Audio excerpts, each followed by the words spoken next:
Praise the lord. ప్రభువైన యేసుక్రీస్తు నామమున పేరట మీ అందరికీ శుభములండి.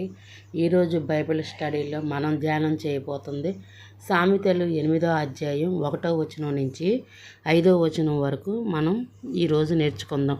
జ్ఞానము ఘోషించుచున్నది, వివేచన తన సర్వమును వినిపించుచున్నది. త్రోవ పక్కన రాజవీధుల మొగలలోను నడి మార్గములలోనూ అది నిలుచుచున్నది. గుమ్మముల యొద్దను, పూర్వద్వారములొద్దను, పట్టణపు గౌనుల యొద్దను నిలవబడి అది ఇలాగూ గట్టిగా ప్రకటన చేయుచున్నది.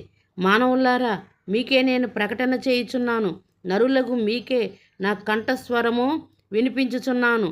జ్ఞానము లేని వారులారా, జ్ఞానము ఎట్టిదైనది తెలుసుకొనుడి. బుద్ధిహీనులారా, బుద్ధి ఎట్టిదైనది యోచించి చూడుడి. గాడ్ బ్లెస్ యూ పిల్లలు.